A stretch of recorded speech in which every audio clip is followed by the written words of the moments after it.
नीतीश कुमार के कैबिनेट से इस्तीफा दिए थे, ये कहते हुए कि पदाधिकारी मंत्री पर हावी हो जाते हैं। एक और मंत्री थे आरजेडी कोटे के, आपको याद होगा उनका नाम सुधाकर सिंह, जो नीतीश कुमार के लिए फूलों की वर्षा करते रहते हैं। क्या ये प्रोफेशनल एथिक्स का उल्लंघन नहीं है? एक आईएएस ऑफिसर को क्या गाली देना चाहिए? अलग अलग समयों में मुझे प्रताड़ना करने की कोशिश की गई, मैं शांत करने की कोशिश की गई, लेकिन बाद में मेरी दोस्ती ही हो गई सीके अनिल से। और फिर नीतीश कुमार जी के साथ तब तो पाकिस्तान और भारत जैसा रिश्ता था, लेकिन अब तो हम गठबंधन में हैं, तो उनको तो मानना ही पड़ेगा नेता, और उनकी पूजा तो करनी ही पड़ेगी। नमस्कार, भारत लाइव देख रहे हैं आप। बिहार में महागठबंधन में एक विवाद समाप्त नहीं हो रहा है, दूसरा शुरू हो जा रहा है। आग बुझाने के लिए जो बाल्टी लाई जा रही है उसमें पानी नहीं बल्कि किरासन तेल डालकर उछल दिया जा रहा है। एक समस्या समाप्त होते होते दूसरी शुरू हो जाती है, और जो समस्या समाप्त होती है उससे कहीं बड़ी समस्या, उस समस्या के समाधान को बना दिया जाता है।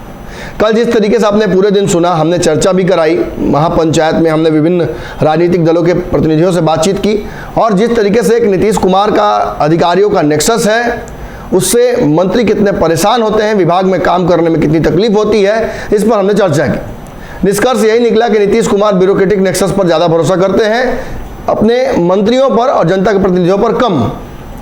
यही कारण है कि अलग अलग विभागों में लगातार जो कमोशन है, कंटेंशन है, वो देखने को मिलता है।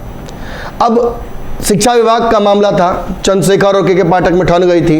नीतीश कुमार ने बैठकर मांडवली कराने की कोशिश की, लेकिन हुआ नहीं। परिस्थितियां ये हैं कि अब के पाठक ने बोल दिया है कि पीएस और पीए को एंट्री नहीं होगा शिक्षा विभाग में। हालांकि रास्ता निकलता नजर आ रहा है, लेकिन राजद एमएलसी ने इसमें सीधे तौर पर एक बाल्टी कड़ुआ तेल उझिल दिया, किरासन तेल नहीं, ताकि मामला और बिगड़ जाए। हालांकि राजद एमएलसी का इंटेंशन क्या था, ये उनके बयान से समझ में आ जाता है। वो प्रयास यही कर रहे थे कि मामले को हल्का कर दिया जाए और विवाद खत्म हो जाए। लेकिन चूंकि नीतीश कुमार शुरू से ही अपने आला अधिकारियों को, जो उनके सहयोगी हैं या विपक्षी हैं या मंत्री जो कैबिनेट में बनते हैं, उनको स्टंट करने के लिए इस्तेमाल करते आए हैं, ये गलत नहीं है, ये बात सर्वविदित है। उन्होंने बयान जो दिया था उसमें उन्होंने कहा था कि नीतीश कुमार के पास 4-5 ऐसे पदाधिकारी होते हैं जो सिताने के काम आते हैं, शांत करने के काम आते हैं। निश्चित तौर पर इन पदाधिकारियों का इस्तेमाल अलग अलग विभागों में किया जाता है, जहां मंत्री थोड़ा मनमाना होने की कोशिश करते हैं या नीतीश कुमार से अलग हटने की कोशिश करते हैं। कल मैंने जो शब्द का प्रयोग किया था कि जो लहरिया कट चलते हैं मंत्री, निश्चित तौर पर उसको शांत करने के लिए एक अधिकारी को ट्रैफिक पुलिस बनाकर बैठा दिया जाता है। अब इससे मामला बिगड़ता है, जहां एक तरफ से दोनों के बीच में विवाद शुरू होता है, वहीं ये विवाद सार्वजनिक मंच पर आने के चलते महागठबंधन के स्वास्थ्य पर भी असर पड़ता है, या जो इस गठबंधन में वो रहते हैं उसका स्वास्थ्य बिगड़ता है। अब ये बात जब उन्होंने कही कि नीतीश कुमार 4-5 अधिकारियों को रखते हैं शांत करने के लिए मंत्रियों को, हमारे ऊपर भी कभी एक सीके अनिल थे, उनको भेजा था बिस्कोमान में। कई बार सरकार ने बिस्कोमान पर छापा मारने की कोशिश की, अलग अलग समयों में मुझे प्रताड़ना करने की कोशिश की गई, मैं शांत करने की कोशिश की गई, लेकिन बाद में मेरी दोस्ती ही हो गई सीके अनिल से। और फिर नीतीश कुमार जी के साथ तब तो पाकिस्तान और भारत जैसा रिश्ता था, लेकिन अब तो हम गठबंधन में हैं, तो उनको तो मानना ही पड़ेगा नेता, और उनकी पूजा तो करनी ही पड़ेगी। नीतीश कुमार की कार्यशैली जैसे भी हो, ये तय है कि अधिक पदाधिकारियों का इस्तेमाल इस तरीके से होता आया है। अब ये बात जो है वो जदयू के गले से उतर नहीं रही है। जदयू इस मामले पर फंस गया है, अटक गया है।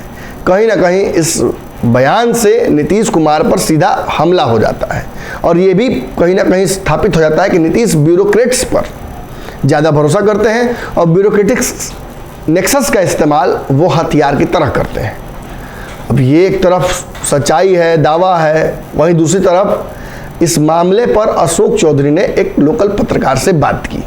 जब बातचीत कर रहे थे तो लहजा तो था बढ़िया, धीरे धीरे प्रयास कर रहे थे कि विवाद नहीं हो, लेकिन जैसे ही चर्चा आई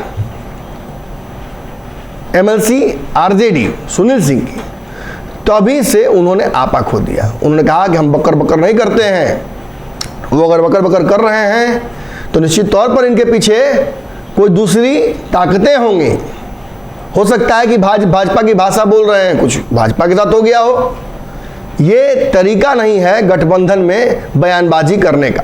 मैं 5 टर्म मंत्री रहा हूँ, मुझे तो कभी किसी पदाधिकारी ने संट नहीं किया, मुझे तो नीतीश कुमार ने संट करने की कोशिश नहीं की। हालांकि you can sense the irony in Ashok Chaudhary statement, आजकल वो संटिंग में ही चल रहे हैं।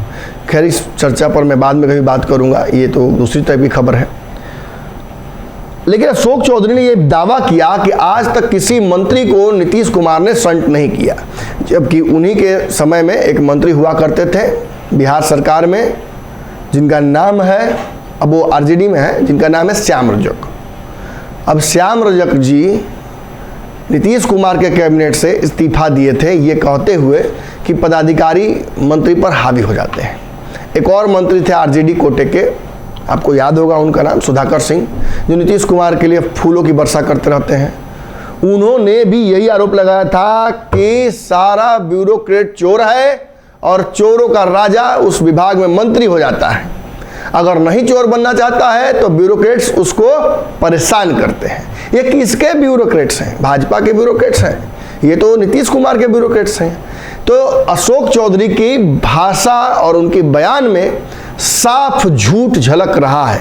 वहीं दूसरी तरफ अगर आप देखते हैं तो बहुत साफगोई से अपनी सरकार होते हुए भी एमएलसी सुनील सिंह ने यह स्पष्ट कर दिया अपने बयान में कि वो एक स्पष्टवादी व्यक्ति हैं। सरकार रहना ना रहना नीतीश के रहमो करम पर बिहार में टिका रहता है, लेकिन अगर इन मुद्दों से वो कॉम्प्रोमाइज़ कर लेंगे तो फिर आईने में शक्ल कैसे देखेंगे अपनी। निश्चित तौर पर बिहार में ऑनेस्ट ऑफिसर्स और ऑनेस्ट मंत्रियों की जगह नहीं है। ये बात कई बार कई मंत्रियों ने कही है। कई बार जो पदाधिकारी ऐसे आते हैं जो नीतीश कुमार के कार्यशैली को नहीं अडॉप्ट कर पाते हैं, तो उनको संटिंग में कैसे डालता है देखा ही होगा आपने नहीं देखा? मनु महाराज को याद कीजिए, आप शिवदीप लांडे को याद कीजिए, आजकल विकास वैभव को याद कीजिए। कैसे विकास वैभव का स्थिति तो लगा था कि रोआ रोआ हो गया। सरकार में ऐसा अधिकारी उनके ऊपर डाल दिया गया था जो उनको गलियां तक नहीं थी। अब ऐसी स्थिति में बताइए ना, के पाठक का वीडियो वायरल होता है गाली देते हुए अपने अधिकारी को, नीतीश कुमार इस पर कोई एक्शन नहीं लेते हैं। क्या ये प्रोफेशनल एथिक्स का उल्लंघन नहीं है? एक आईएएस ऑफिसर को क्या गाली देना चाहिए?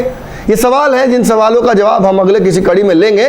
लेकिन फिलहाल ये जान लीजिए कि जो बात कही है राजद एमएलसी सुनील सिंह ने, उसके लिए वो बधाई के पात्र हैं। लेकिन अशोक चौधरी ने उनके खिलाफ एक मोर्चा खोल दिया है।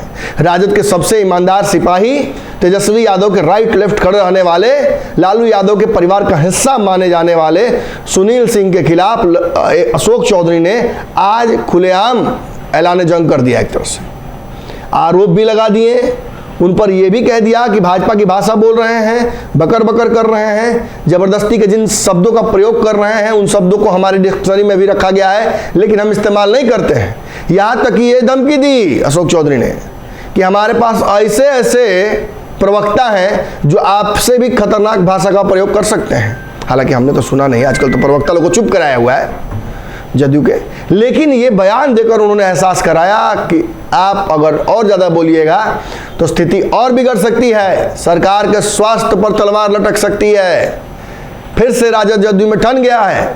कल शिक्षा विभाग के चलते तो आज 2 एमएलसी आपस में ही सरकार के भिड़ गए, एक जदयू के एमएलसी और मंत्री अशोक चौधरी, दूसरा सुनील सिंह। सुनील सिंह बहुत सलाख है इन मामलों में। मुझे लगता है कि सुनील सिंह शायद इस पर रिएक्ट करके इस मामले को तूल न दें, लेकिन अशोक चौधरी जिस तेवर कलेवर में बात कर रहे हैं, हो सकता है अपने नेता से ब्राउनी पॉइंट भी लेना चाहते हो, इसलिए भी उन्होंने बयान दे दिया है। आगे चल के जब दोनों किसी एक मंच पर बैठेंगे तो निश्चित तौर पर हंसी ठिठोली करते हुए आप देखिएगा। लेकिन अनावश्यक विवाद महागठबंधन सरकार में आज भी एक हो गया, जिसके चलते सरकार के इकबाल पर फिर से सवाल खड़ा हो रहा है। सरकार चलेगी या नहीं चलेगी, इसको लेकर सवाल पूछना पड़ रहा है, और ये विवाद कितना आगे बढ़ता है इस पर हमारी नजर रहेगी। आपकी नजर भारत लाइव पर होनी चाहिए। धन्यवाद। अगर ये वीडियो पसंद आई और वह बिहार के राजनीति और बिहारियत से सरोकार रखेनी तो सब्सक्राइब बटन दबा के चैनल के सब्सक्राइब कर ली। ओजे एगो घंटी बा, ओकरा बटन दबा देला से कुल सटीक और मारक खबर रुआ मुफ्त में मिल जाई। अगर रुआ पत्रकारिता के हमनी के नया प्रयोग में सहयोग कर चाहतानी तो ज्वाइन बटन दबा दी। पेटीएम नंबर नोट कर ली 9386 816-700। धन्यवाद।